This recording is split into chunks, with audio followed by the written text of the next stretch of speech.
굿모닝 여러분 안녕하세요. 눈곱 달고 책 읽는 엄마 조문경입니다. 네, 오늘도 아침 일찍 일어나서 책을 읽었는데 어제 계속 이어서 마인드셋의 첫 번째 장을 계속 읽었습니다. 그 마인드셋이라는 것은 바로 이 노력에 대한 의미를 바꿀 수 있는데 여러분 토끼랑 거북이 이야기 아시잖아요. 토끼는 워낙 빨리 달릴 수 있는 재능을 갖고 태어났잖아요. 이 토끼랑 느릿느릿 걷는 거북이랑 달리기 경주를 했잖아요. 근데 누가 이겼나요? 결국에는 토끼가 중간에 낮잠을 자서 거북이가 승리를 하는 그런 이야기인데 여기서 전달해주는 메시지는 느림보더라도 영어 표현이 plodder라고 나왔는데 이 plodder라는 거는 아주 느리지만 꾸준하게 노력하는 사람을 말하는 건데 이 느림 보이지만 꾸준하게 가다 보면 어떻게 된다는 거예요. 결국엔 승리할 수 있다라는 메시지인데 이 스토리를 읽고 나면은 물론 거북이가 승리를 하긴 했지만 솔직히 말해서 여러분이 토끼가 되고 싶나요? 거북이가 되고 싶나요? 대부분의 사람들이 토끼가 되기를 원한다는 겁니다. 왜냐하면 토끼는 태어날 때부터 빠르게 태어났으니까. 그리고 몇 번 낮잠을 자는 바람에 졌지만 만약에 낮잠을 자지 않았으면 어떻게 됐을까요? 당연히 토끼가 이겼겠죠. 이 재능을 갖고 태어난 토끼가 낮잠을 잤기 때문에 이 느림보 거북이는 운 좋게 이길 수 있는 기회가 생겼다는 겁니다. 꾸준히 했기 때문에. 안타깝게도 이 이야기는 이 노력의 힘이 얼마나 큰지를 보여주기 위한 취지로 글을 썼겠지만 이 노력에 대해서 그다지 좋은 이미지를 주지는 않았어요. 왜냐하면 재능 있는 사람들이 when they drop the ball, 그러니까 자기가 해야 할 그런 책임을 다하지 않는 그 순간이 발생을 하면 그때서야 꾸준하게 노력하는 느림보들이 승리를 한다라는 메시지이기 때문에 그다지 매력적으로 들리지 않는다는 겁니다. 이 거북이가 된다는 게. 그뿐만이 아니라 이 스토리에는 either or의 의미가 있다는 거죠. 뭐뭐 하지 않으면 뭐뭐 하다. 즉 재능이 없으면 노력을 해야 된다. 거북이처럼 끊임없이 꾸준히. 그런 스토리를 전달해 주는데 이게 바로 고정 마인드셋이라는 거예요. 마인드셋의 저자인 캐럴 드웩이 젊었을 때 일리노이 대학의 심리학과 교수였대요. 이제 학교에서 일을 끝내고 집에 갈 때마다 좀 어둑어둑 할 거 아니에요. 다른 교수들 방을 보니까 불이 여전히 켜져 있는 거예요. 그래서 이런 생각을 했대요. 다른 교수들은 나처럼 이렇게 똑똑하지 않은가 보다 라고 생각을 했대요. 그때 그렇게 고정 마인드셋을 가진 사람처럼 생각을 했다는 거예요. 똑똑하지 않으면 저렇게 열심히 일을 해야 된다라는 마인드죠.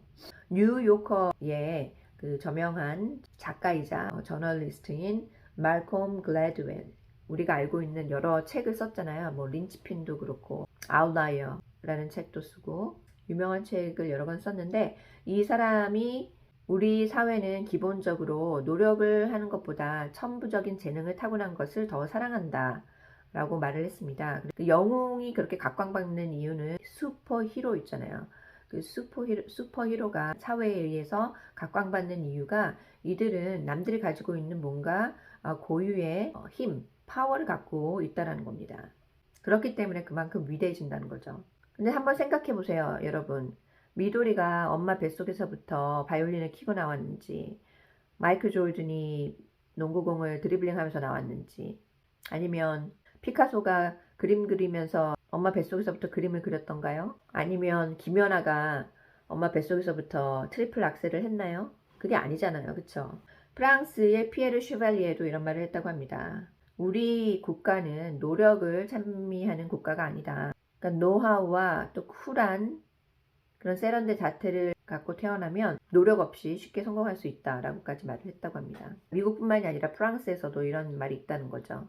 이거는 다 이제 고정 마인드셋에 의한 생각들이고 만약에 성장 마인드셋이 있다라면 달리 생각을 하겠죠. 즉 뭐라고 생각을 하냐면 천재도 노력을 해야지 성공을 한다. 재능을 갖고 태어났으면 좋다. 그렇지만 노력이 있어야만이 능력이 발현이 되고 그 능력을 키워나가야만이 결국에는 성취를 할 수 있다라는 그 과정을 성장 마인드셋에서는 중요시한다는 겁니다.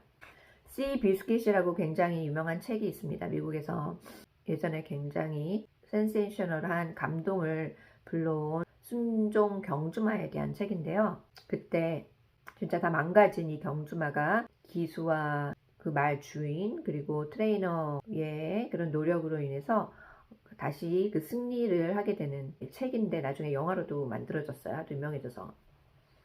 그때 이 책의 저자인 로라 힐런브랜드도 스스로 아주 힘든 과정을 겪었다고 해요. 대학 생활을 할 때 정말 극심한 만성 피로로 인해서 몸이 기능을 제대로 할 수가 없었다고 합니다. 그런 상황에서도 끊임없이 노력을 하고 최선을 다해서 의지의 승리를 잘 보여줬다고 합니다. 그래서 이 훌륭한 씨 비스킷이라는 책을 쓰게 되었고 본인의 삶과 그 책에서 이 끈기가 얼마나 중요한지 노력이 얼마나 중요한지 변화를 가져올 수 있는 노력의 힘을 잘 보여줬다고 합니다. 고정 마인드셋이 있는 사람들은 부족한 사람만이 최선의 노력을 한다라고 생각을 하지만 성장 마인드셋은 그렇지 않다는 겁니다. 그렇다면 사람들이 왜 이렇게 노력하는 거를 안 좋게 생각을 하는 걸까요? 여기에는 크게 두 가지 이유가 있다고 볼 수 있겠는데 첫 번째는 고정 마인드셋을 가지고 있으면 노력을 할 필요가 없다. No need라는 거예요. 노력을 필요로 하는 사람들은 능력이 없다라고 생각을 하기 때문에 그만큼 그 노력에 대해서 부정적인 생각을 한다는 겁니다.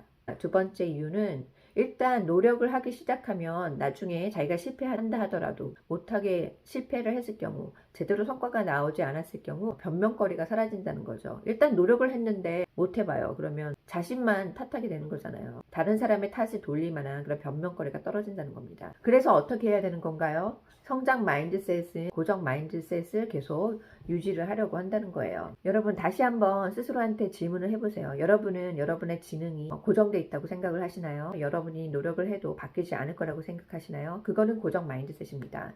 아니면 여러분은 지능이라든지 능력은 항상 변화할 수 있다라고 여러분이 노력을 해서 꼭 키울 수 있다라고 생각을 하시는가요? 그게 바로 성장 마인드셋인데 여러분의 인생은 누가 책임지나요? 바로 여러분이잖아요. 여러분이 어떤 마인드셋을 가지고 갈 것이냐에 따라서 여러분의 인생이 바뀌는 거예요. 여러분뿐만이 아니라 자녀에게 어떤 마인드셋을 가르칠 것인지에 따라서 자녀의 인생이 또 바뀐다는 것입니다. 그렇기 때문에 이 인생을 좌우하는 이 마인드셋을 지금부터라도 잘 잡고 가셔야지 여러분의 미래가 더 성장을 하고 밝아질 수 있다는 거죠. 자, 오늘도 어제와 같은 맥락의 내용이지만 또 다른 그런 예를 들어서 여러분에게 말씀드렸어요. 여러분에게 조금이라도 도움이 됐기를 바라고 여러분의 미래가 계속해서 발전하고 변화할 수 있는 삶이 되기를 바랍니다. 그러면 여러분 좋아요와 구독을 눌러주시고 내일 또 뵙겠습니다. 안녕.